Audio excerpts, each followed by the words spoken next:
What classifies as a villain? Oxford defines a villain in its basic definition as a character whose evil actions or motives are important to the plot. But what happens when the villain turns out to be the hero and sees himself as such despite his villainous behavior? Hey everyone, I'm Sebastian from Cinemageddon Reviews, and taking part of this year's annual YouTube event, I'm going to be talking about one villainous scene involving the greatest anti-villain of all time, Ozymandias from Watchmen. Spoiler alert for the events of the Watchmen graphic novel and the 2009 movie directed by Zack Snyder. Adrian Veidt was born to German-American immigrant parents of financial gain, and grew up having to hide his growing intelligence from his family and peers. Following the deaths of his parents, he gave his entire fortune away to charity, preferring instead to earn his own means by working hard and making something of himself in his own terms. Since he was young, he idolized the glory of Alexander the Great. However, upon traveling to Egypt, he realized that Alexander was but a mere imitation compared to his true hero, another historical great, Ramses, or as is better known in Greek, Ozymandias. Growing up, Veidt idolized and hero worshipped some of the strongest men of power to ever walk the earth, and sought to be exactly like them, to the point that he began to train his body and became a world-class gymnast in the process, and decided to follow in his hero Ramses' footsteps by taking his name as his own. Adrian Veidt would since be well known to the rest of the world following his superhero career as Ozymandias, the smartest man in the world and one who notoriously used wit and clever thinking to subdue his enemies instead of relying on brute force like his Watchmen allies did at the time.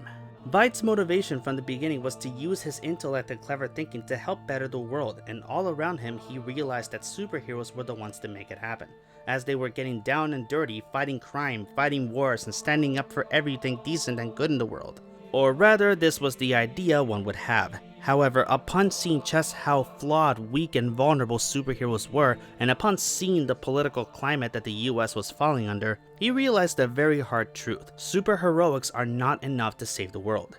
So he began plotting and planning, trying to find a method to do so. Since this world could not be left to its own accord, he had to take matters into his own hands, for better or for worse. Of course, my moral safeguards gave me pause as a necessary sacrifice. A few key regions around the globe: New York, Los Angeles, Moscow, Hong Kong, disintegrated in an instant. 15 million people killed by Dr. Manhattan himself. The world's punishment for flirting with World War III. Ozymandias represents the blind moral ambiguity of being a hero.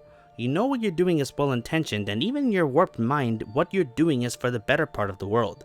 But one never takes a moment to consider how drastic and how severe the consequences for these actions and ideas are. Ozymandias, on the other hand, was perfectly aware of the horrifying consequences that would come from his actions. He lied, manipulated, and killed his way into perfecting the final stages for what is arguably the most logical plan one could think of in a politically hot climate such as his own. We as human beings are incapable of saving ourselves, as we are prone to violence and anger and are more likely to destroy each other before we can work together to save ourselves. Ozymandias understood this flawed philosophy so well and did everything in his power to put an end to it. In his own account, he is the hero, and the world's strongest superpowers aren't coming from superheroes. They're coming from corrupt politicians in Russia and America. The only way for two great enemies to work together is by sharing one common foe. The enemy of my enemy is my friend, after all, and in this case, the enemy would come in the form of a giant squid from space. That is the stupidest thing I've ever heard. Or by detonating reactors in the US and the USSR's major cities, generating a radioactive decay signature similar to Dr. Manhattan's. However you look at it, the plan is clear. Cause a catastrophic event on both the US and Soviet Russia, have them both come to the understanding that the attack did not come from either force, unite both countries with one common goal, and end the Cold War once and for all. Peace and love at the cost of hundreds of thousands of innocent civilians. My one villainous scene is probably the most iconic villain monologue I can think of, starting off very cliche with the hero surrounding the villain as he monologues about his evil plan, letting his hubris overwhelm him and control his better judgment, believing he had already won, and despite the heroes uniting to stop him, their efforts are futile. We all know how villains meet their fall from grace from this moment. But you forget, Ozymandias isn't a villain, he's a hero. He's the hero, and the hero always wins, especially when that hero happens to be the smartest man in the world and says this. Do that, Rorschach? I'm not a comic book villain. Do you seriously think I'd explain my masterstroke to you if there were even the slightest possibility you could affect the outcome? I triggered it 35 minutes ago. Millions of lives lost, billions of lives shocked and appalled. The US and Russia realized that their petty fighting was all for nothing, and peace is declared almost immediately. Ozymandias stands victorious not for causing the deaths of millions, but for arguably saving the lives of billions and more to come.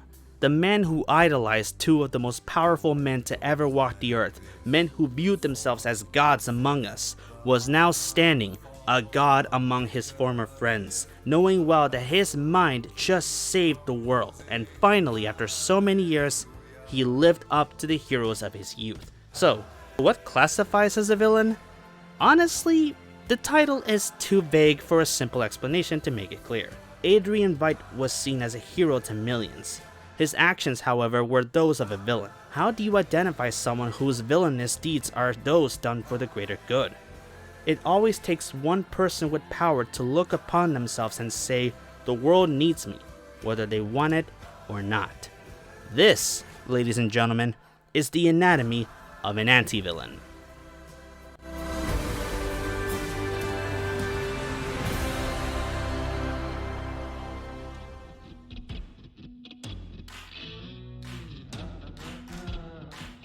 Thank you so much for watching, and if you like what you see here and you want to see more, be sure to like, share the video with your friends, and subscribe for more content. And if you'd like to support the show, then check out our Patreon page for bonus content and exclusive rewards, including the chance to request for a movie or show for us to review in the future. I'd like to give a special shout out to Nando V Movies, whose wonderful take on Thanos and Loki is what motivated me to make my own video talking about my own choice for a one villainous scene. If you guys haven't checked out his channel yet, I highly recommend you do so.